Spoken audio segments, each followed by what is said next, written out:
Hello అండి, ఈ వీడియోలో డిప్లొమా థర్డ్ సెమిస్టర్ వాళ్ళకి ఇంజనీరింగ్ మ్యాథమెటిక్స్ 2 నుండి ఒక ప్రాబ్లం చూద్దామండి. Solve dy by dx plus square root of 1 minus why square by 1 minus X square equal to 0.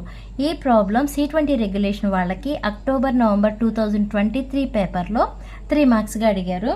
Okay, dy by dx plus square root of 1 minus why square by 1 minus X square కదా. దీన్ని ఎలా రాయాలంటే first dy by dx plus root అనేది నేను split చేస్తున్నాను. అంటే ఇలా split చేయడం అంటే 1 మైనస్ వై స్క్వేర్ బై అలానే డినామినేటర్లో 1 minus X square equal to 0. Okay, next variable separable method ఉంది కదా. ఆ వేరియబుల్ సపరబుల్ మెథడ్ అంటే ఏంటి? వై వేరియబుల్స్ అన్నీ ఒకవైపు రాయాలి, ఎక్స్ వేరియబుల్స్ అన్నీ ఒకవైపు రాయాలి కదా, అలా రాస్తున్నాను.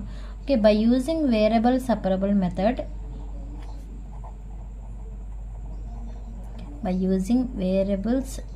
సెపరబుల్ మెథడ్ అప్పుడు ఏమవుతుంది? డివై టర్మ్స్ అన్నీ ఒకవైపు, డిఎక్స్ టర్మ్స్ అన్నీ అలా రాస్తాం కదా. అంటే ఎలా రాస్తాం? D Y by square root of 1 minus why square plus D X by square root of 1 minus X square equal to 0.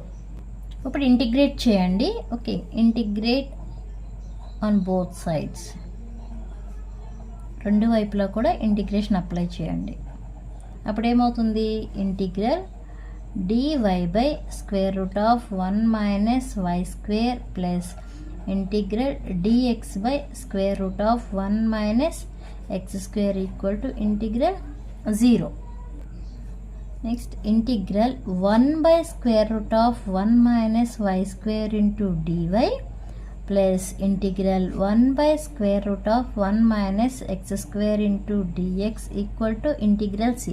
ఏం లేదు, పైన ఉన్న స్టెప్పే రాశాను. మనకు ఫార్ములా కోసం ఈ డివై ఇక్కడ రాసాం కదా, అలా కాకుండా 1 by square root of 1 minus why square into D Y అని రాశాను. ఎందుకంటే మనకి ఫార్ములా ఉంది కదా, ఫార్ములా రావడం కోసం. మనకి ఫార్ములా ఏంటండి? Integral 1 by square root of 1 minus why square into dy equal to formula ఏంటి? Sine inverse why plus C. Okay, అలానే integral 1 by 1 minus square root of 1 minus X square into dx equal to ఏం రాస్తాము? Sine inverse x plus C అని రాస్తాం. ఈ ప్లేస్లో ఇప్పుడు ఈ ఫార్ములాస్ని సబ్స్టిట్యూట్ చేయండి. అప్పుడు ఏమవుతుంది? Sine inverse why plus sine inverse X equal to C అవుతుంది. ఎందుకు సి అవుతుంది అంటే మనకి ఇక్కడ కూడా ఇంటిగ్రేషన్ అప్లై చేస్తాం కదా. ఇంటిగ్రేషన్ అప్లై చేస్తే integral 0 into dx equal to ఏంటి? కాన్స్టెంట్. ఈ ప్లేస్లో మనకి ఓకే, ఈ ప్లేస్లో మనకి ఏమవుతుంది? కాన్స్టెంట్ వస్తుంది. ఇదే మీకు ఆన్సర్. ఓకే, ఈ వీడియో మీకు అర్థమైతే లైక్ చేయండి, షేర్ చేయండి, అలానే సబ్స్క్రైబ్ చేయండి. Thanks for watching.